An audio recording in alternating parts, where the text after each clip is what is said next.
নমস্কার, কলকাতা টিভি ডিজিটালে আপনাদের স্বাগত। আমি ইন্দ্রাণী রয়েছে আপনাদের সঙ্গে। আমাদের সঙ্গে রয়েছেন আমাদের পলিটিক্যাল এডিটর আশিস চট্টোপাধ্যায়। আমরা আবারও হাজির হয়ে গিয়েছি আরও একটি গুরুত্বপূর্ণ বিষয় নিয়ে আলোচনা করতে। সেটা হচ্ছে যে আরাকান আর্মির কথা বারবার উঠে আসছে এবং আরাকান আর্মি তারা বাংলাদেশ সীমান্ত লাগোয়া যে সমস্ত অঞ্চল রয়েছে সেগুলিকে দখল করার দিকে এগিয়ে চলেছে এবং সেরকমই একটা বাংলাদেশ সীমান্ত লাগোয়া অঞ্চল যে বন্দর শহর একটা রয়েছে, সেই বন্দর শহরকে তারা ক্যাপচার করেছে, অর্থাৎ দখল করেছে এবং সেখানে যে রোহিঙ্গা বাহিনী রয়েছে তাদেরকে আত্মসমর্পণ করতে বলা হচ্ছে। এই গোটা বিষয়টাকে কিভাবে ব্যাখ্যা করা হচ্ছে এবং আরাকান আর্মির প্রসঙ্গ বারবার উঠছে, তাদের কি তাহলে গুরুত্ব বাড়তে চলেছে? আমি আশিস স্যার কাছ থেকে জানতে চাইবো। দেখো, তুমি ঠিকই বলেছ ইন্দ্রাণী, বড়সড় সমস্যার মুখে ইউনূস এবং অপ্রত্যাশিতভাবে ইউনূসের দোরগোড়ায় কড়া নাড়ছে আরাকান আর্মি। আমাদের কাছে সর্বশেষ যে খবর আসছে, বাংলাদেশ লাগোয়া মায়ানমারের যে অংশ দীর্ঘ উপকূল প্রায় 300 কিলোমিটার পুরোটাই আরাকান আর্মির দখলে।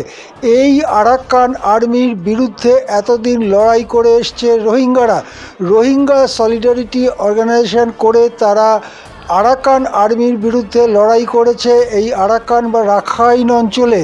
এইবারে যেহেতু আরাকান আর্মি পুরো রাখাইন অঞ্চলের দখল নিয়ে নিতে পেরেছে এবং বাংলাদেশ সীমান্তের পুরোটাই তাদের দখলে, এইবারে রোহিঙ্গাদের যে বাহিনী তাদেরকে আত্মসমর্পণ করতে বলছে। এই বাহিনীর সংখ্যা কিন্তু প্রচুর। কেউ বলছেন এটা 37,000 বাহিনীর সদস্য সংখ্যা, কেউ বলছেন 40,000, কেউ বলছেন তারও বেশি।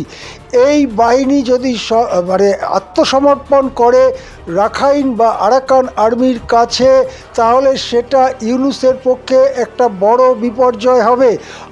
তার কারণ আমরা ইতিমধ্যেই জানি যে চট্টগ্রাম কক্সবাজার অঞ্চলে রোহিঙ্গা উদ্বাস্তু বহু সংখ্যায় চলে গেছেন। সেখানে অনেকে বলেন প্রায় 10 লক্ষ রোহিঙ্গা উদ্বাস্তু আছে। এই উদ্বাস্তুরা চায় তাদের বসবাসের অধিকার আরাকান অঞ্চলে।